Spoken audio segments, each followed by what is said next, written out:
간호사 국가고시 합격을 위한 대방열림만의 차별화된 최신 출제 경향 완벽 반영, 강의 경력 20년 이상 전문 베테랑 교수팀, 실제 출제 경향 위주의 단계별 맞춤 교재. 대방열림과 함께한다면 합격할 수 있습니다. 유사상호를 주의하세요. 대방열림. 자, 안녕하세요. 안녕하세요. 네, 보건의학 법규 강의하고 있는 김영입니다. 자, 법규 하면은 힘드시죠? 네, 어떤 분이 법규 하면 절레절레 고개부터 저시더라고요. 근데 저는 법규가 제일 재밌어요.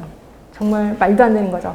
근데 법을 왜 이렇게 재밌냐면 법은 숨김이 없어요. 문제를 꼬지를 않습니다. 있는 그대로 문제를 내거든요. 그래서 법을 공부하면 만점 받기가 쉬운 게 이거라고 생각하시면 돼요. 그래서 저는 법을 되게 좋아합니다. 사람을 속일 줄을 몰라요. 그죠? 그래서 여러분들도 법을 좋게, 법은 되게 쉬워, 이렇게 만들도록 노력하겠습니다. 노력만 하겠습니다. 근데 제가 이제 이 말을 하면서 예전에 한 3년 전인가 어떤 분이 법규 때문에 떨어졌다고 그렇게 얘기를 하시더라고요. 그래서 너무너무 속상해서. 근데 그 다음에는 만점을 붙긴 붙었습니다. 이게 법이 되게 쉽다고는 하지만 또 어떤 분들에게 좀 어렵겠구나라는 생각도 들긴 합니다. 그래서 자, 법을 공부할 때 제가 이제 기본적인 것만 몇 개 말씀을 드리고 그 다음에 들어가도록 하겠습니다. 자, 법은 크게 세 개로 나뉘거든요. 일단 법규가 있어요. 법이 있어요. 그 다음에 시행령이 있습니다. 시행령. 그 다음에 시행규칙이 있어요. 우리는 주로 법을 배울 겁니다. 근데 모든 법을 다 배우진 않을 거예요. 제가 그랬잖아요. 우리의 목표는 만점이 아니다. 그래서 과락만 넘기면 된다. 근데 얘는 과락보다 좀 더 높게 한 60% 맞는 걸 목표로 할게요. 그래서 대부분 법을 배울 겁니다. 그리고 이 법 중에서 반드시 알아야 되는 게 이제 시행령이 있어. 그럼 시행령을 슬쩍 배울 건데, 시행령은 뭐냐면 대통령령이에요. 대통령령. 그래서 법에 혹시 대통령령에 의거해서 라고 한다면 시행령을 보자라고 얘기하는 거죠. 그런데 비해서 시행규칙은 보건복지부령이에요. 보건복지부령. 그래서 법에서 보건복지부령에 의거해서 그러면 시행규칙을 봐라라는 얘기입니다. 그래서 모든 법은 이렇게 세 개가 세트로 되어 있다 하시면 될 것 같고요. 그 다음에 또 하나 아실 게 뭐냐면 모든 법에는 기본계획서라는 게 있어요. 기본계획서. 이거는 의료법에도 있고 뭐 지역보건법에도 있고 기본계획서라는 게 있어요. 요 기본계획서는 기본이기 때문에 누가 짜냐면요. 보건복지부, 그러니까 장관이 짭니다. 장관이 요 계획을 짜요. 몇 년에 한 번씩 짜냐면 보통 5년에 한 번씩 짜요. 그리고 나서 이걸 밑으로 내립니다. 그 밑이 누구냐면 시도지사예요. 시도지사한테 넘깁니다. 그러면 시도지사는 장관의 기본계획을 근거로 자기 시, 자기 도의 실행계획을 짭니다. 실행계획. 그리고 이걸 얼마나 자주 짜냐면 매년 짭니다. 1년에 한 번씩 짭니다. 그리고 이걸 또 밑으로 또 내립니다. 그 밑이 누구냐면 시군구청장이에요. 그러면 시군구청장은 요 장관의 기본계획, 시도지사의 실행계획을 근거로 자기 시, 자기 군, 자기 구의 실행계획을 짭니다. 그리고 이것도 역시 매년 짜고 있어요. 결국 모든 법의 기본계획서는 위의 뜻이 밑으로 내려가는 상의 하달식의 계획을 짠다는 거죠. 우리가 모두 11개의 법을 배울 거거든요. 이 중에서 10개의 법에 이런 기본계획서가 있어요. 그런데 딱 하나 법에서만 밑에서 거꾸로 위로 올라갑니다. 그게 뭐냐면 지역보건법에 따른 지역보건의료계획서라고 있어요. 우리 나중에 배우실 겁니다. 지역보건의료계획서는 밑에서 위로 따라 올라갑니다. 그렇죠? 하의 상달식의 계획서라는 거죠. 요 계획서는 무지무지 중요하겠구나라고 보시면 돼요. 그래서 지역보건법에 따른 지역보건의료계획서는 우리 집중해서 더 공부할 거다라고 보시면 되고, 그 다음에 대부분 보면 이건 제가 이제 보다가 이건 기본계획서네요. 그럼 5년에 한 번씩입니다. 라고 슬쩍 지나갈 거예요. 왜냐면 시험 문제는 그렇게 나오거든요. 무슨 법이 계획서가 있고 이걸 몇 년에 한 번씩 짜느냐 이렇게 꼭 물어봐요. 그러면 여러분들은 이게 느낌이 기본계획서 같아. 그냥 5년 이렇게 해서 답을 써주시면 돼요. 그리고 실행계획이라는 말이 들어가면 매년 이렇게 보시면 될 것 같고요. 그렇지만 지역보건의료계획서는 좀 다릅니다. 그래서 분명히 문제도 지역보건의료계획서에 의거해서 이렇게 나와. 그럼 이거는 따로 조금 더 깊게 들어가야 되겠다라고 보시면 되는 거죠. 그래서 요 정도만 우리 상식선에서 좀 접근해서 들어가시면 될 것 같고요. 자, 우리 역시 여기도 2개 유인물도 있고 그다음에 문제도 있을 거예요. 그래서 저희한테 주어진 시간 3시간 중에 첫 번째 시간, 두 번째 시간은 이제 이론을 좀 할 거고요. 그리고 나머지 3번째 시간에 이제 문제를 풀도록 하겠습니다. 그리고 이거는 여러분한테 좀 양해를 구할게, 이 법규는 조금 양이 그렇게 많지는 않아요. 지역사에 비해서. 지역사는 엄청 많거든요. 그래서 제가 지역사는 천천히 진행을 한다라고 했고, 법규는 양이 많지는 않아서 나중에 뒤에 가시면 요걸 빨리 끝내고 법규 쪽으로 갈 거, 그러니까 이걸 빨리 끝내고 지역사의 강의로 넘어갈까 합니다. 그러니까 그건 좀 양해를 구해 주시면 될 것 같고, 일단 우리 그 요약본을 보시면 돼. 요약본의 747쪽이요. 747쪽에 보시면 매니의 출제 빈도가 있을 거예요. 당연히 의료법은 6문제나 나왔습니다. 가장 많이 나옵니다. 그러니까 우리가 20문제 중에서 6문제가 나온다는 건 엄청나다는 거죠. 그렇죠? 그래서 의료법은 무조건 알고 계셔야 되고, 이거는 나중에 병원 생활할 때도 좀 도움이 많이 될 겁니다. 이건 무조건 아셔야 돼. 그 다음엔 대부분 1개 아니면 2개거든요. 2개부터 볼게요. 감염병 예방법. 이거는 되게 양이 많은데도 2문제 정도 나옵니다. 그리고 옆에 가시면 국민건강보험법이라고, 이것도 양이 되게 많거든요. 그런데도 불구하고 2문제. 그 다음에 지역보건법은 양이 그렇게 많지는 않는데 좀 중요해요. 그래서 2문제 정도 나오는 거고, 그 다음에 여러분이 제일 힘들어하는 게 마약류 관리에 관한 법이에요. 이거 되게 힘들어하더라고요. 근데 이걸 왜 이렇게 힘들어하나 싶기도 해요. 왜냐면 약간 용어 자체가 어렵거든요. 그래서 여러분들이 좀 힘들어하긴 하는데 그래도 법 자체가 그렇게 어렵진 않습니다. 이것도 역시 2문제고 나머지 모두 1문제씩은 골고루 나온다라고 보시면 되는 거죠. 제가 이제 거기 그 요약본에 다 하긴 했는데 모든 법을 다 싣진 않았습니다. 보시면 2조가 나오고 갑자기 뭐 10조가 나오고 이런 식으로. 그러니까 중간에 필요 없는 내용은 다 쳤어요. 치고 그 다음에 또 어떤 분들은 이거를 차라리 요약 정리해 주시죠 라고 하는데, 요약 정리를 못하는 이유 중에 하나가 대부분 문제가 문장을 쭉 쓰고 단어를 살짝 바꾸거든요. 그래서 법은 요약을 하면 전부 다 틀려요. 그래서 제가 필요한 조만 이렇게 좀 썼으니까 그것만 좀 기억을 해 두시면 될 것 같아요. 자, 일단 저는 이거 어떻게 할 거냐면 먼저 설명을 드린 다음에 그 다음에 이제 줄을 쳐드리도록 하겠습니다. 그러니까 여러분들은 같은 내용을 2번 공부하는 거구나 이렇게 생각하시면 될 것 같아요. 자, 맨 처음에 의료인이 나옵니다. 요거부터 먼저 설명을 좀 들어갈게요. 식사하고 와서 되게 졸리기도 할 것 같은데 졸리면 알아서 일어나셔야 돼. 제가 일어났다고 뭐라고 하진 않을 겁니다. 그래서 혹시 졸리시면 일어나셔서 수업 들으시면 될 것 같고요. 카메라에 방해가 없이 옆에서 이렇게 일어나셔서 일어나신 채로 공부하셔도 상관없습니다. 그래서 졸지 않게 하시면 될 것 같고, 자, 우리 의료인부터 들어가겠습니다. 의료인 하면 모두 5사람을 얘기하는 거죠. 일단 의사, 그 다음에 치과의사, 그 다음에 한의사, 그 다음에 조산사, 간호사, 모두 사자로 끝납니다. 사자로 이 5사람을 의료인이라고 표현하는 거고요. 이 사람들이 하는 일이 있을 거예요. 의사는 무슨 일을 하고 치과의사는 무슨 일을 하고 이런 일이 있을 거고요. 그런 게 문제 나오겠죠. 그래서 다음 중 각 의료인이 하는 일이 올바르게 짝지어진 건 뭐냐, 뭐 이런 식으로 나올 겁니다. 그러니까 하는 일을 좀 기억해 주시면 되고, 이 중에서 시험 문제 가장 많이 나오는 사람은 당연히 간호사겠죠. 그래서 간호사의 하는 일이 엄청 많습니다. 이걸 좀 알고 계시는 게 좋습니다. 자, 그러면 우리 볼게요. 2조입니다. 자, 일단 모든 법의 1조에는 목적이 나오거든요. 근데 목적은 나오면 틀려버리세요. 너무 많아서 11개의 목적을 다 공부하다 보면 골치 아파서 그냥 틀려버리시면 되고, 그래서 제가 목적은 아예 1조는 아예 안 써놨습니다. 2조부터 들어갑니다. 자, 의료인. 자, 의료인이란 면허를 받는 사람이에요. 자격 아니에요. 누구의 면허예요? 보건복지부 장관의 면허를 받는 5사람입니다. 자, 동그라미 2번에 보시면 의사, 의료와 보건지도를. 치과의사는 치과자만 들어가면 될 것 같아. 치과의료와 구강보건지도를. 자, 한의사, 한방자만 들어가면 돼요. 한방의료와 한방보건지도를. 여기까지 구분이 될 겁니다. 조산사, 조산과 임산부, 신생아에 대한 보건과 양호지도. 감이 좀 잡히셔야 돼. 그 다음에 제일 중요한 건 간호사겠죠. 자, 간호사 하는 일이 이렇게 많아요. 가번에 보시면 환자의 간호 요구에 대한 관찰, 자료 수집, 간호 판단, 요양을 위한 간호. 이게 뭐예요? 우리가 알고 있는 간호 과정이잖아요. 아, 우리가 알고 있는 간호 과정이 법에 나와 있네. 관찰하고 자료 수집하고 간호 판단 내리고 요양을 위한 간호까지. 요게 가번이고요. 그다음에 나번 자존심 상하지만 요거 아직까지 있습니다. 의사, 치과의사, 한의사의 지도하에 시행하는 진료 보조 하고 있습니다. 대부분의 사람들은 요 나번만 간호사 일이라고 생각하는데 아니에요. 이거보다 훨씬 더 많은 일을 합니다.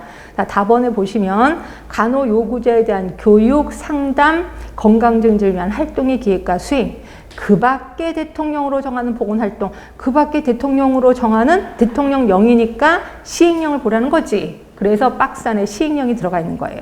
자, 시행령 대통령으로 정하는 보건활동이다. 요거는 따로 문제가 나온 데 있었습니다. 그래서 대통령으로 정하는 보건활동에 속하는 건 뭐냐? 이러면서 따로 나온 데 있었거든요. 자, 1번 보세요. 농특법에 따른 보건진료 전담공무원으로서 행하는 보건활동. 혹시 보건진료 전담공무원이라고 아세요? 이거 나중에 지역사회에서 배우실 거거든요. 그 보건진료 전담공무원은 간호사예요. 이 문구 때문에 그게 간호사가 가능한 거다. 두 번째, 혹시 보건소에 가면은 임산부 배려방 있고 예방접종실 있는 건 아시죠? 거기에 간호사 선생님 계시는 거 아시죠? 요 문구 때문에 있어요. 모자보건법에 따른 모자보건 전문가가 행하는 모자보건 활동. 네, 세 번째, 혹시 역시 보건소에 가시면 결핵실에 있는 건 아시죠? 결핵실에 계시는 분도 간호사 선생님인 건 아실 거예요. 요거 때문에 있습니다. 결핵 예방법에 따른 보건활동. 네 번째, 그 밖의 법령에 따른 간호사의 보건활동으로 정한 업무. 요게 대통령령으로 정하는 보건활동이에요. 그래서 4개입니다. 좀 기억해 두시고 다시 위로 올라가세요. 라번입니다. 다시 위로 올라가셔야 돼. 라번. 간호조무사가 수행하는 업무 보조에 대한 지도. 예, 그래서 간호조무사를 지도하는 것도 우리의 역할이구나 라고 보시면 될 것 같아요. 그래서 모두 가나 다라 요 4개가 우리 간호사의 임무다. 기억해 두시면 되고. 자, 그 다음에 이제 의료기관 하겠습니다. 의료기관. 자, 의료기관은 크게 한 3개로 나눌까요? 의원급 의료기관, 의원급, 그 다음에 조산원, 그 다음에 병원급 의료기관, 크게 3개로 나뉘어요. 자, 의원급 의료기관 하면은 외래 환자를 진료할 목적일까요? 입원 환자를 진료할 목적일까요? 외래 환자겠죠? 외래 환자를 진료할 목적으로 세워진 거예요. 그렇죠? 종류 혹시 아세요? 의원급 의료기관의 종류? 의원, 또 한의원, 또 치과의원 3개 있습니다. 자, 조산원은 뭐 조산원이겠지. 자, 병원급입니다. 병원급은 무슨 환자? 외래 환자, 입원 환자? 입원 환자. 입원 환자를 진료할 목적으로 세워진 거고요. 종류 아세요? 병원급 의료기관 뭐가 있을까요?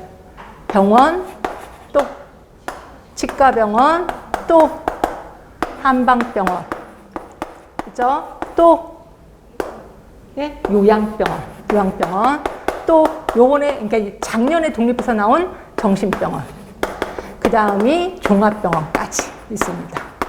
이렇게 있습니다. 모두 하나, 둘, 셋, 넷, 다섯, 여섯, 일곱, 여덟, 아홉, 10개입니다. 아주 예전에는요, 한 8년 전인가는 의료기관의 종류가 모두 몇 종류냐? 이렇게 한번 시험 문제 나온 적 있었어. 정말 말도 안 되는 문제죠. 그렇죠? 근데 그때는 9개였거든요. 정신병 없었기 때문에. 근데 만약에 똑같은 문제가 나오면 지금은 10가지다라고 보시면 되는 거죠. 10개를 외우지 마세요. 이걸 외우는 게 차라리 좋아. 의원, 치과의원, 한의원, 병원에서도 쭉. 자, 이 중에서 병원입니다. 자, 병원은 몇 병상 이상을 병원이라고 하냐면 30병상 이상을 병원이라고 해요. 30병상 이상을 병원이라고 합니다. 그러면 종합병원은요? 자, 종합병원은 몇 병상 이상? 100병상 이상을 종합병원이라고. 이런 거는 전부 다 상식이에요. 그러니까 100병상 이상을 종합병원이라 한다 하시면 되고, 종합병원을 다시 둘로 나뉘어요. 어떻게 나누냐면 100병상 이상, 300병상 이하, 그리고 300병상을 초과. 300병상을 초과했다는 거는 300개부터예요? 301개부터예요? 301개부터예요. 301개부터. 그럼 100병상을 초과했고 300병상 이하면 필수 진료 과목 7개. 300병상을 초과했다면 필수 진료 과목 9개. 9개. 그러면 2개과 차이 나죠? 2개과. 그 2개과 정도는 외우시는 게 좋습니다. 뭐냐면 정신건강의학과. 그 다음에 또 하나가 치과예요. 외워두시는 게 좋습니다. 2개과 차이 나는 건 정신건강의학과, 치과. 예, 그래서 좀 이따 줄은 칠 겁니다. 조금만 참으시면 돼. 요걸 우리는 종합병원이라고 하는구나. 이렇게 보시면 되고요. 조금만 더 하겠습니다. 자, 상급 종합병원. 요건 좀 이따 하자. 여기까지 줄 칠게요. 자, 3조에 동그라미 1번 의료기관이란 의료인이 공중 또는 특정 다수인을 위해서 의료조사내업을 행하는 곳을 얘기한다. 보이시나요? 의료조사내업이에요. 요거 제가 큰 소리 치겠는데요. 다음 중 옳지 못한 건 뭐냐? 그래서 그러니까 의료기관이란 뭐냐? 보기가 이렇게 나온다면 잠깐 보세요. 의료조사내업을 행하는 곳. 2번 의료 교육의 업을 행하는 곳. 3번 의료 보건의 업을 행하는 곳. 이렇게 보기가 나오잖아요. 다음 중 의료기관의 정의로 옳은 건 뭐냐? 그래서 1번 이렇게 3번까지 보기를 할게요. 그럼 여러분 다 답을 뭘로 하는지 아세요? 다 뭘로 하냐면 3번을 답으로 해요. 왜 그런지 모르겠어. 의료기관은 의료조사내업입니다. 조산원까지가 의료기관에 속하는 거죠. 근데 여기서 볼 때 아무렇지도 않은데 보기 중에 이렇게 나오면 다 3번이야. 왜 그런지 전 아직도 이해를 못하겠습니다. 하여튼 시험 문제 이렇게 나왔었고 의료조사내업이 답이 되는 거죠. 하여튼 이게 의료기관. 그러면서 종류가 나옵니다. 뒤로 갈게요. 자, 의용급 의료기관은 의사, 치과사, 한의사가 주로 외래 환자를 진료할 목적으로 세워진 거고요. 자, 종류는 의원, 나번의 치과의원, 다번의 한의원 3개 있습니다. 그 다음에 조산원은 조산사가 조산과 임산부 및 신생아를 대상으로 보건활동과 교육상담하는 의료기관을 조산원. 이건 가볍게 넘어가세요. 그렇게 시험 문제 안 나와서. 자, 병원급입니다. 의사, 치과의사, 한의사가 주로 입원 환자를 대상으로 의료행위를 하는 곳으로 종류는 가번의 병원, 치과병원, 한방병원, 그리고 요양병원, 정신병원, 종합병원. 자, 이 중에서 요양병원, 얘 자주 나오거든요. 자, 요양병원은 옆으로 쭉 가시면 의료재활시설로서 3조의 2의 요건을, 여기 이제 병원이에요. 그러니까 결국 여기서는 의료재활시설도 포함이 되는구나 기억해 두시면 돼요. 그러니까 요양병원 안에는 의료재활시설도 포함이 돼요. 이것도 외워두시면 돼. 자, 그리고 3조의 2 병원입니다. 자, 병원, 치과병원, 한방병원, 요양병원은 30개 이상의 병상. 그런데 가로 안에 말을 보시면 병원, 한방병원만 해당이 돼요. 그리고 30개 이상의 요양병원만 해당이 돼. 무슨 병원 없어요? 무슨 병원 없어요? 치과병원 없어요. 그렇죠? 그리고 치과병원은 30병상이 아니어도 됩니다. 그리고 내 눈에는, 제 눈에 정신병원도 없어요. 그렇죠? 정신병원도 없죠? 그래서 치과병원 30병상 아니어도 돼요. 그리고 정신병원은 30개 이상 병상이고 아니에요. 이거는 따로 법이 정해 있어서 거기서는 이제 50병상이라고 나오긴 해요. 근데 하여튼 여기서는 없어요. 그러니까 여기서 외우실 거는 자, 30병상인데 뭐는 지배된다? 무슨 병원은 30병상이 아니어도 된다? 치과병원은 30병상이 아니어도 된다. 외워두시면 돼요. 그렇죠? 정신병원도 없긴 없었습니다. 근데 그거에 대해서는 아직까지 말이 없으니까 치과병원은 30병상이 아니어도 된다. 요거 시험 문제 좀 나오니까 기억해 두시면 되고, 그 다음에 3조의 3 종합병원입니다. 자, 종합병원은 다음의 요건을 갖출 것. 자, 1번 100개 이상의 병상을 갖출 것이라고 해놓고 2번, 3번을 묶어두세요. 2번, 3번 묶어두세요. 2번은 100병상 이상 300병상 이하. 그럼 무슨 과 쫙 나오면서 7개 필수 진료 과목 눈에 보이실 겁니다. 그리고 3번에 300병상을 초과했다면 무슨 과 쭉 해놓고 몇 개? 9개 이상의 필수 진료 과목. 그럼 요 2개 과 차이 눈에 보이실래나요? 정신건강의학과, 치과. 요것만이라도 기억을 해두시면 돼요. 자, 그럼 문제는 다른 과목 외울까 말까요? 자, 다른 과목. 아까 정신건강의학과 치과를 빼고 나머지 거 외울까요, 말까요? 그냥 안 외워도 돼요. 그렇죠? 근데 시험 문제가 국시에서 그렇게 나온 적은 딱 한 번 있었는데 되게 어렵게 나온 적 있었거든요. 어떻게 제가 한번 뭘 보는지 보세요. 거기 보시면 마취통증의학과와 진단검사의학과 또는 병리과 눈에 보이시나요? 네, 그렇게 했는데 시험 문제 뭐라고 나왔냐면 마취통증의학과, 진단검사의학과, 그리고 병리과 이렇게 시험 문제 나온 적 있었어. 또는이야. 둘 중에 하나만 있으면 되는 거예요. 그렇죠? 근데 이거 둘 다 있으면 안 되는 거죠. 그런 식으로 한번 시험 문제 나온 적 있었는데 그 다음에 그렇게 안 나오더라고요. 그러니까 다른 과는 굳이 외우지 마세요. 아까 말한 대로 두 개과 차이점만 정신건강의학과 치과만 좀 기억해 주시면 될 것 같긴 해요. 자, 그리고 이제 상급종합병원 하도록 하겠습니다. 제가 법을 좀 왔다 갔다 할 거예요. 그래서 근데 여러분들이 그걸 찾아서 줄을 치라면 잊어버릴 것 같아서 지금 뒤에 부분을 좀 가르쳐 주고 나중에 뒤에 가서 이거 앞에서 배우셨죠? 라고 얘기를 할 거예요. 왜냐면 이래야지 기억력이 좀 오래 남을 것 같아서 그래서 굳이 쓰시진 않으셔도 되고 머릿속에 좀 기억을 좀 하시는 게 좋은데 대부분 의료기관, 그러니까 의료기관을 어떻게 이제 개설하냐면 제가 의사인데 의료기관을 개설하고 싶어요. 그럼 의원급 의료기관을 개설하고 싶어. 의원급이 있고 조산원이 있고 병원급. 제가 이제 개설할 거예요. 개설하는 거고 그 다음에 내가 또 이전하고 싶어요. 그 다음에 또 내가 폐업하고 싶어요. 자, 의원급을 개설할 거야. 그러면 시군 구청장에게 신고만 하면 돼요. 조산원도 마찬가지예요. 조산원도 시군 구청장에 신고만 하면 돼요. 근데 병원급은 좀 스케일이 크잖아요. 병원급은 시도지사의 허가를 받아야 돼요. 신고하고 허가 차이점 뭔지 모르겠지만 좀 아셔야 돼. 왜냐면 신고는 말만 하면 돼. 저 병원 세울 겁니다. 말만 하면 돼요. 허가는 허가를 받아야 돼요. 그러다 보니까 요건 조금 힘들겠구나라고 보시면 돼. 그래서 시군구청장 신고, 시도지사의 허가. 이사 가고 싶어요. 똑같아요. 시군구청장에게 신고. 또 조산원도 시군구청장에 신고. 병원급도 시도지사의 허가. 똑같습니다. 그러니까 이전과 개설이 똑같은 거죠. 나 폐업입니다. 나 그만두고 싶어. 폐업은 몽땅 다 시군구청장에게 신고만 하면 돼요. 폐업은. 이런 건 상식입니다. 그래서 이거는 상식하시고 나중에 뒤에 가서 이거 배우셨습니다. 라고 제가 얘기를 할 거예요. 그러니까 이건 상식.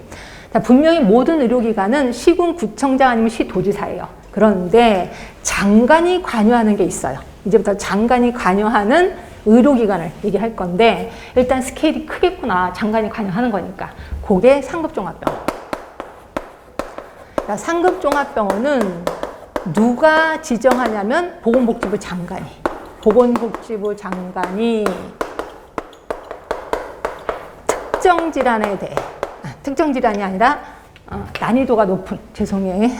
중증 질환에 대해 자, 중증 질환에 대해 난이도가 높은 의료 행위를 하는 곳을 특히 종합병원입니다.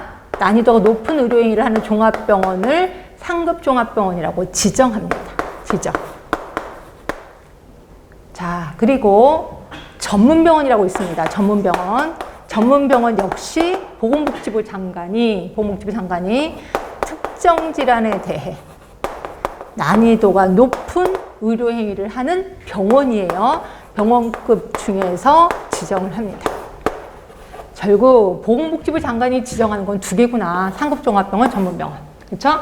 그러면 혹시 여러분들이 보건복지부 장관이 그냥 너 상급종합병원 해, 너 전문병원 해 라고 그냥 지정하나? 그렇진 않을 것 같아. 뭔가를 하고 나서 지정할 것 같다. 그럼 그게 뭔가가 뭔데? 나중에 배우실 거예요. 하여튼 여기서는 상급종합병원 장관이 중증질환에 대해서 난이도가 높은 의료행위를 하는 곳을 지정한다. 그렇죠? 그리고 전문종합병원은 특정 질환에 대해 난이도가 높은 의료행위를 하는 곳을 지정한다. 여기서 기억해 두시면 되고 혹시 아까 몇 과목 기억하세요? 아까 제가 병원급 100병상 이상이면 필수 진료 과목 몇 과목?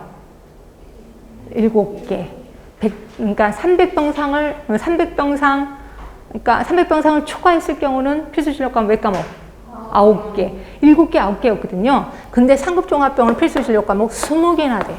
엄청 큰 병원이겠구나 라고 보시면 됩니다. 그렇죠? 그러니까 이 정도도 좀 알아두시는 게 좋습니다. 자, 볼까 해요. 자, 보시면 상급종합 3조의 4예요. 보건복지부 장관이 옆으로 쭉 가시면 종합병원 중에서 중증질환에 대해 난이도가 높은 의료행위를 하는 곳을 상급종합병원으로 지정한다. 자, 1번에 보시면 보세요. 필수진료 과목 20개나 됩니다. 그렇죠? 그리고 전문의가 되려는 자를 수련시킬 수 있는 기관일 것.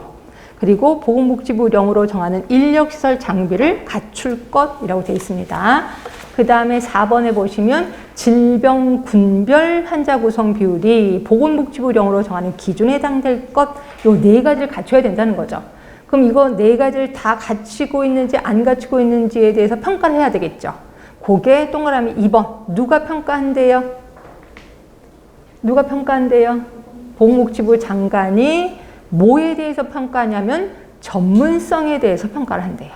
보이시나요? 보건복지부 장관이 전문성에 대해서 평가한대요. 자, 눈치를 보니까 몇 년에 한 번씩이래요? 몇 년에 한 번씩?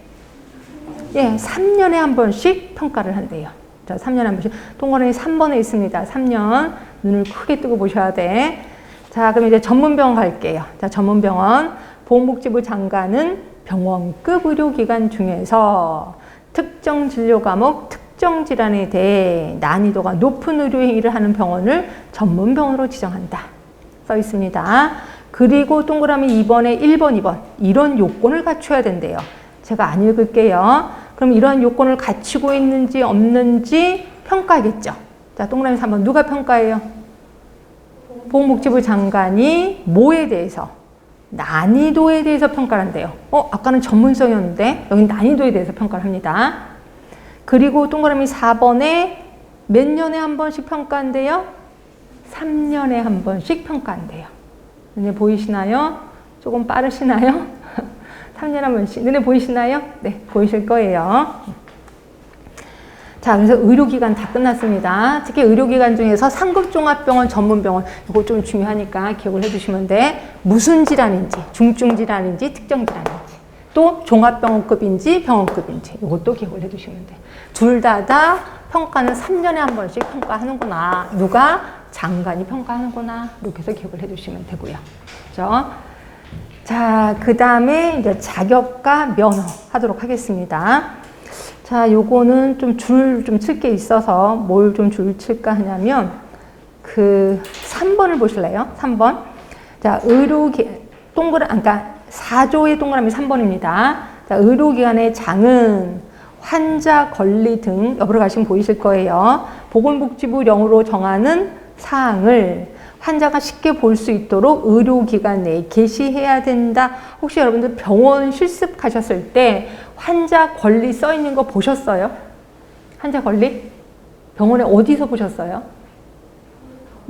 복도에도 있었었고, 저는 화장실 가니까 화장실도 있던데. 하여튼 이거예요. 환자가 쉽게 볼 수 있도록 의료기관 내에 게시하고 있습니다. 그죠? 자, 그 다음에 동그라미 5번. 동그라미 5번은 혹시 여러분한테 명찰 달아라 이런 얘기 혹시 하셨죠? 예, 법이 써 있습니다. 명찰 달으라고. 자, 동그라미 5번에 있어요.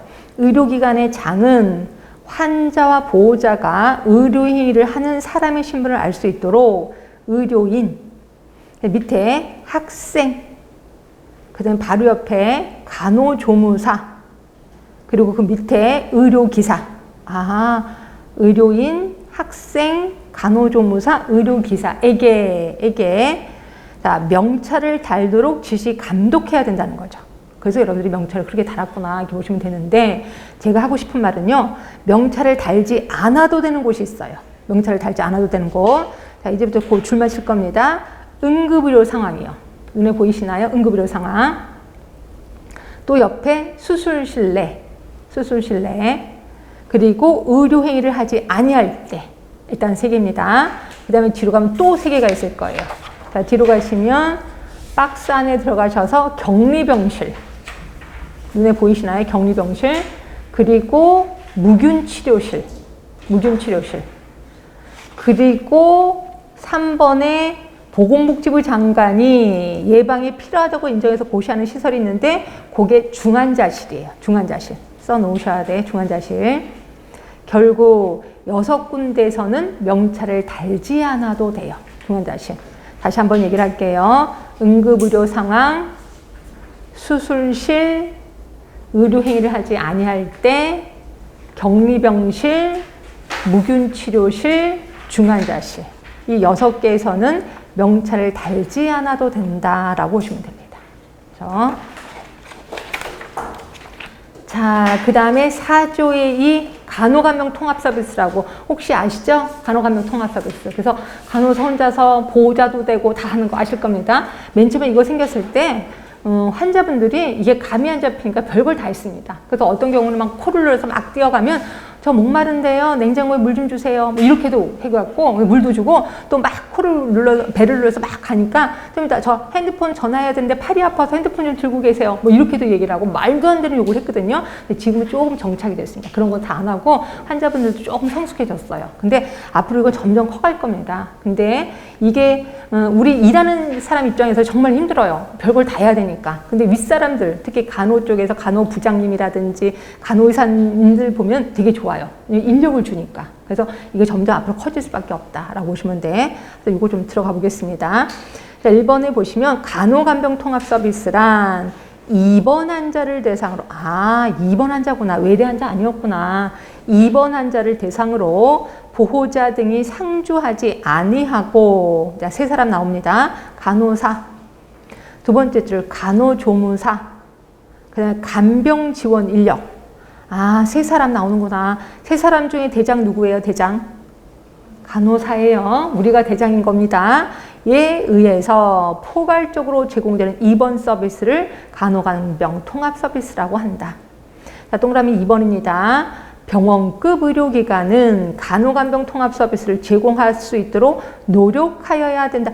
노력만 하면 되는구나. 반드시 할 필요는 없구나. 그런데 반드시 해야 되는 게 있습니다. 그게 동그라미 4번이에요.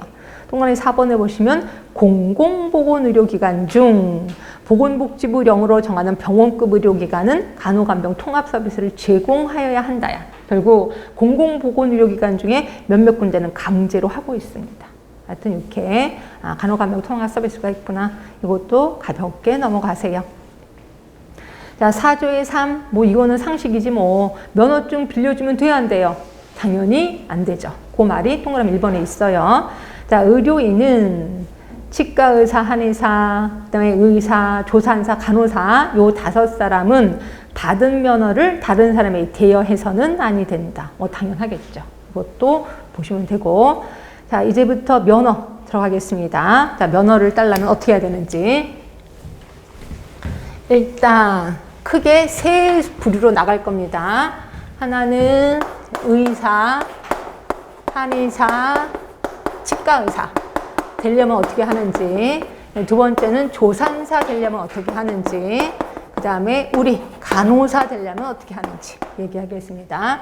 일단 의사, 한의사, 치과의사는 크게 3부류로 나눠요. 어떻게 나누냐면 의대 졸업한 사람, 그러니까 졸업생들이에요. 의대 졸업한 사람, 한의대 졸업한 사람, 치과대학교 졸업한 사람, 졸업한 자.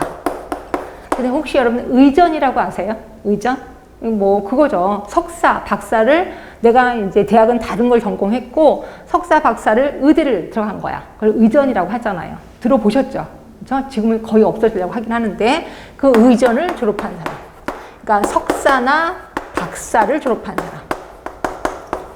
그러니까 내가 예를 들어 국문학과, 대학교는 국문학과를 나왔고 근데 의대 석사, 박사를 밟은 거야. 이 사람을 얘기하는 거고 또 외국의 학교를 졸업한 사람, 외국의 학교를 졸업한 자.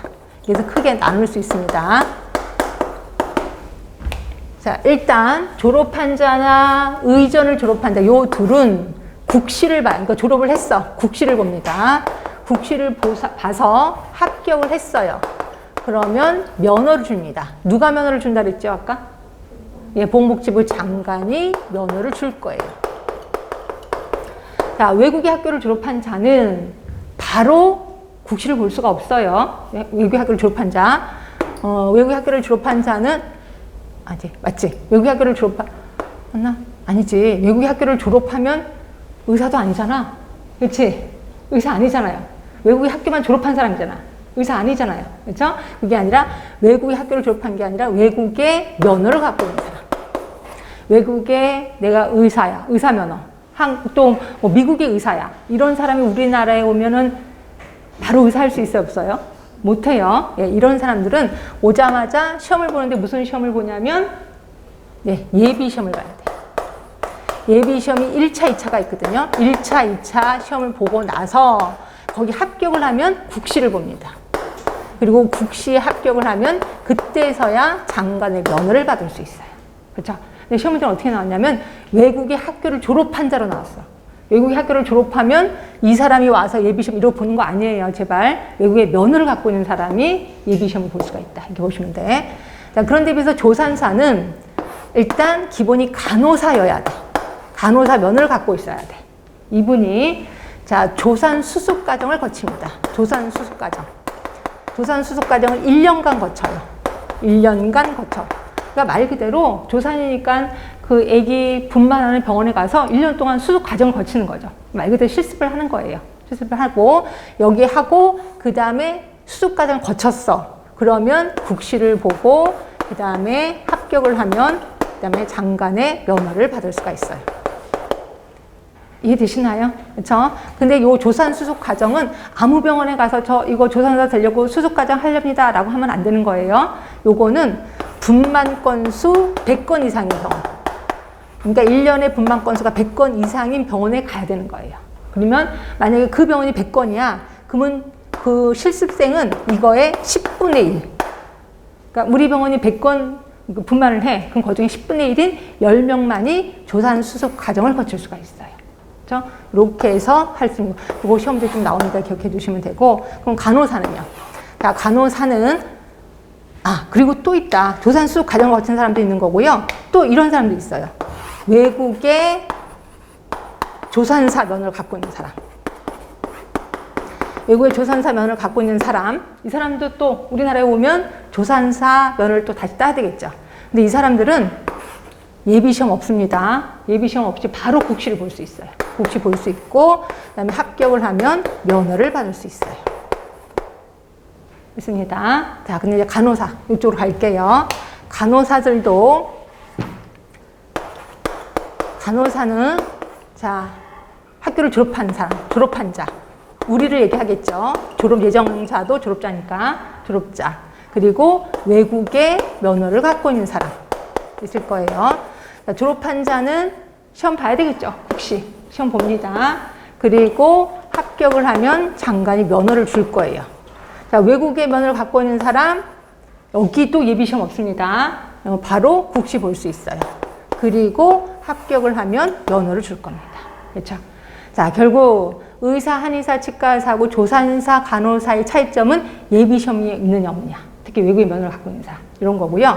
그럼 이 중에서 면허를 반드시 2개를 갖고 있어야 되는 사람 누굴까요? 조산사죠. 조산사는 간호사 면허도 갖고 있어야지 되고 그래야지만 조산사 면허를 볼 수 있는 거죠. 결국 2개의 면허를 갖고 있는 사람은 이분이겠구나라고 생각하시면 되는 거죠. 그렇죠? 자, 그럼 좀 보겠습니다. 지금까지 한 걸 줄쳐볼게요. 자, 거기부터 5조입니다. 5조의 동그라미 1번에 보시면 의사, 치과의사, 한의사가 되려는 사람은 다음과 같고 어느 하나에 해당하는 자격을 가진 자로서 밑에 국가시험에 합격한 후 장관의 면허를 받아야 된다. 그럼 누군데? 자, 1번 고등교육법에 따른 인정기관의 인증을 받은 의학, 치의학, 한의학을 전공하는 대학을 졸업하고 의학사, 치의학사, 한의학사 학위를 받은 자, 결국 졸업생이요. 의대를 졸업한 사람이라고 보시면 돼. 자, 두 번째 평가인증기구의 인증을 받은 의학, 치의학, 한의학을 전공한 전문대학원을 졸업하고 석사학위, 박사학위를 받은 자. 그래서 제가 아까 의전이라고 얘기를 한 거예요. 그다음에 세 번째는 외국의 학교를 졸업하고 자, 외국의 의사, 치과의사, 한의사 면허를 받은 자로서 예비시험에 합격한 자. 이 사람들 예비시험을 또 봐야 되는구나. 그리고 거기 합격하면 국시를 볼 수 있구나 라고 보시면 되는 거죠. 그럼 이제 조산사입니다. 자, 조산사는 다음 각호 어느 하나에 해당하는 자로서 조산사 국가시험에 합격한 후 장관의 면허를 받아야 된다. 자, 1번 간호사 면허를 가지고 의료기관에서 1년간 조사 수습 과정을 마친 자. 두 번째, 외국의 조산사 면허를 받은 자. 그죠? 자, 그러면서 조산수속과정. 시행규칙 3조로 가시면 돼. 자, 조산수속과정은 거기 동그라미 1번의 세 번째 줄 보세요. 월평균 분만 건수, 월평균이구나. 죄송해요. 월평균 분만 건수 몇 건? 100건. 100건. 그리고 동그라미 3번, 이때 수습생의 정원수는 몇 분의 몇? 10분의 1. 요거 따로 물어보는 시험 문제 나왔습니다. 100건 10분의 1. 요것만 외우시면 되겠죠. 100건 10분의 1. 여기서 외우시면 돼. 자, 7조 간호사 면허예요. 간호사가 되려는 자는 옆으로 쭉 가시면 간호사 국가시험에 합격한 후 장관의 면허를 받아야 된다. 자, 1번 평가인증기구의 인증을 받은 간호학을 전공하는 대학, 전문대학을 졸업한 자. 두 번째, 외국에 해당되는 학교를 졸업하고 외국의 간호사 면허를 받은 자도 역시 시험 볼 수 있어요. 이거 보세요. 예비시험 없잖아요. 예비시험 없이 바로 국가시험 볼 수 있구나 라고 보시면 되죠. 그 다음에 8조 결격사 무조건 외우셔야 돼. 얘는 결격사 무조건 외우셔야 돼. 우린 이런 사람이 간호사가 될 수는 없어요. 자, 첫 번째, 어쩌고 저쩌고 해놓고 정신질환자. 정신질환자가 간호사 되면 안 돼. 의료인 되면 안 되겠지. 다만 전문의가 의료인으로서 적합하다고 인정하는 사람은 그러하지 아니하다야. 이런 사람 있어요. 지금 조현병 환자인데 의사가 의사해도 돼요? 라고, 그러니까 뭐 정신과 전문의가 얘기했겠지. 당신 의사해도 됩니다. 라고 해서 지금 의사하는 사람 있을까 없을까?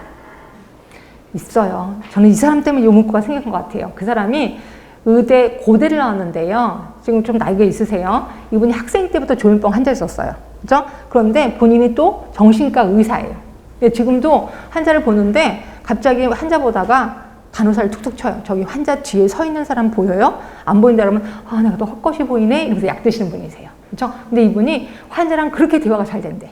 환자가 헛것이 보이는데 나도 보이는데 뭐 보이세요? 이러면서 엄청 대화가 잘 돼요. 근데 굉장히 유명한 분이 있는데 이분이 책도 썼어요. 근데 지금은 절판됐는데 책이 딱 보는데 본인 표지에 본인 얼굴이 딱 나와 있는데 저는 알겠더라고요. 딱 보니까 눈동자가 약간 풀려 있어. 그러니까 정신과 환자들 정신과 약 먹는 때 그 풀린 이 사람 정신과 환자 맞구나 이렇게 보이는데 그분 아직까지도 의사입니다. 그분 때문에 여기 있는 것 같아요. 하여튼 전문의가 괜찮다라고 하면은 할 수가 있어요. 두 번째, 마약, 대마, 향정성 약품 중독자. 우리 중독자가 될 확률이 있어요, 없어요? 우리 의료인들, 특히 간호사, 의사, 중독자가 될 확률 있어요, 없어요? 있어요. 있어요. 조심하셔야 돼. 저는 고백할게요. 저도 될 뻔했어요. 제가 맨 처음에 시립병원에 갔거든요. 시립병원에 행여병동이라고 있어요. 행여병동이라고 들어보셨어요? 행여병동? 그러니까 거지들 치료해 주는데. 지금 노숙자라고 하나요? 노숙자들이 아프면 쓰러져 있으면 죽게 내버려 두는 게 우리나라 아니 복지국가거든요. 그래서 그거를 이제 경찰이 데리고 와요. 경찰이 데려와서 있는 우리한테 오는 게 이제 행여병동. 그래서 결국 행여병동은 그 노숙자들의 응급실이자 입원실이라고 생각하시면 돼요. 근데 우리가 굉장히 면역력이 많이 떨어져요. 왜냐면 이 사람들이 워낙 많은 기운을 갖고 있기 때문에. 그래서 면역력이 굉장히 많이 떨어진 상태인데 환자가 갖고 있는 질병을 그대로 내가 다 옮기는 거예요. 그래서 나 진짜 몸 조심해야 되겠다. 근데 하루는 온몸에 두드러기가 있는 환자가 온 거예요. 완전 머리부터 발끝까지 두드러기가 쫙 나는데 이 두드러기가 내부 장기에도 생기는 건 아시죠? 그러다 보니까 설사도 하고 막 머리도 아픈 거예요. 정말 조심해야 되겠다. 아니나 달라요. 그 다음날 내 몸에서 온몸에 다 두드러기가 생기는 거예요. 정말 미치겠는 거예요. 근데 이 사람이 바리움 주사, 마약이거든요. 마약을 2분의 1 맞고 너무너무 편안해 하는 거예요. 나는 일을 해야 되잖아, 지금. 그렇죠? 근데 나머지 2분의 1을 버릴 거거든요. 막 유혹이 되는 거야. 버릴 건데 내 몸에다 버리면 안 되나? 뭐 이런 생각이 드는 거예요. 그래서 아무도 모르게 그 2분의 1 해갖고 내가 내 스스로 IM 주사를 놨어요. 근데 주사를 딱 놓고 주사바늘 떼기도 전에 하늘이 막 올라갈 것 같은 느낌 있죠. 기분이 너무 좋은 거. 그래서 제가 미친 듯이 일을 했어요. 그 다음에 4시간 동안 미친 듯이 일을 하는데 4시간 뒤에는 두드러기가 더 많이 튀어나오는 거예요. 그래서 환자한테 달려가서 혹시 주사 필요하지 않으세요? 제가 환자가 필요하대. 환자 반 놔주고 나 반 놓고 일주일 동안 이렇게 맞았어요. 나중에는 손이 부들부들 떨리더라고요. 그래서 이게 중독이구나 생각해서 이를 악물고 끊었습니다. 그렇죠? 그러니까 신고하셔도 소용없어요. 하도 오래됐기 때문에. 하여튼 될 뻔했단 말이에요. 조심하셔야 돼. 절대로 안 됩니다. 그다음에 세 번째는 피성년 후견인, 피한정 후견인. 이건 또 뭐예요? 그러니까 피성년 후견인은 말 그대로 바보가 된 거예요. 그러면 바보가 의사 면허를 따나요? 그게 아니라 의사 면허를 따고 내가 뭐 행글라이더를 타다가 머리를 다친 거지. 그래서 바보가 된 거지. 그러면 면허증을 뺏긴다는 거예요. 피성년 후견인. 피한정 후견인은 바보는 아닌데 어디에 중독이 돼서 일상생활을 못해. 예를 들어서 내가 도박에 중독이 된 거예요. 그렇죠? 그리고 손가락이 잘려도 발가락 갖고 또 도박을 하는 거야. 그럼 어디 하나에 미친 거지. 그걸 피한정 후견인이라고 해요. 이럴 때도 면허증을 뺏긴다는 거죠. 하여튼 여러분은 그냥 피성년 후견인, 피한정 후견인. 아, 뺏기는구나. 네 번째입니다. 되게 많아요. 무슨 법이 쫙 나옵니다. 법 얘기가 쭉 나오고 마지막 쯤에 보세요. 금고 이상의 형을 선고받고 그 형의 집행이 종료되지 아니하였거나 집행을 받지 아니하기로 확정되지 아니한 뭔 말을 이렇게 꼬고 깠어. 그렇지?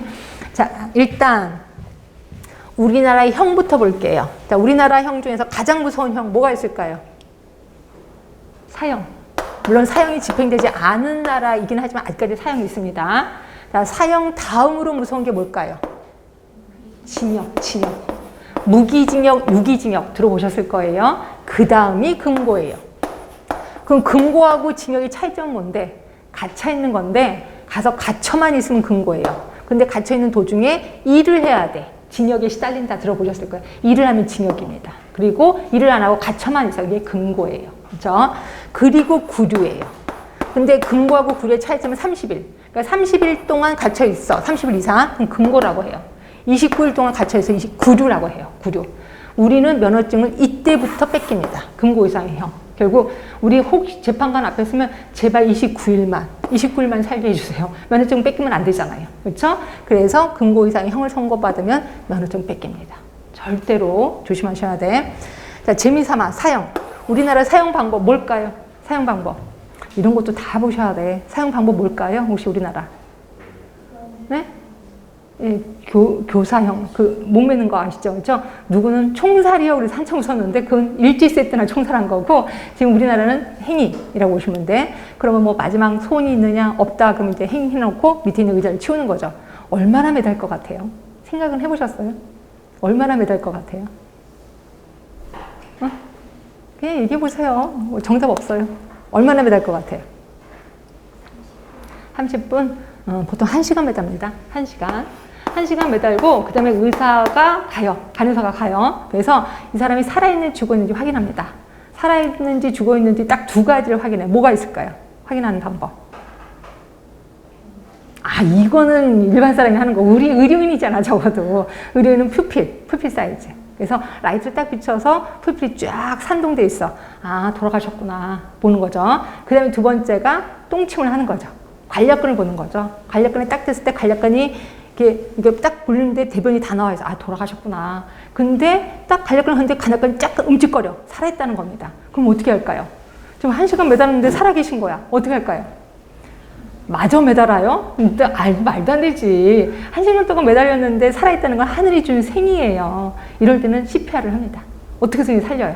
살려서 그 다음에 신분 세척하고 그 다음에 석방시킵니다. 그래서 우리 역사적인 거에 딱 한 명이 살았다 이렇게 표현을 하더라고요. 그리고 나서 법을 바꿔서 3시간 매다는 걸 법을 바꿨다 이렇게 얘기하는데 요즘은 아니에요. 요즘은 너무 좀 잔인하지 않아요? 죽을 때까지 매다는 건 너무 잔인하잖아요. 그래서 요새는 밧줄에 전기를 통해서 순간적으로 죽인다 이렇게 표현하긴 하더라고요.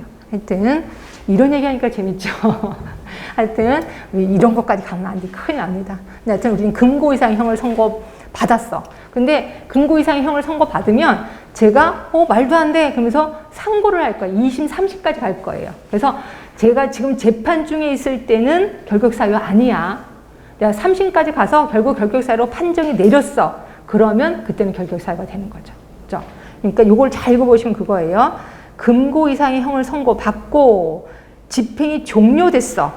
그러면 결격사유 아니야. 종료되지 않았으니까 결격사유죠. 집행을 받지 아니하기로 확정됐어. 그러면 결격사유 아니야. 근데 그게 아니야. 그러니까 결격사유가 되는 거죠.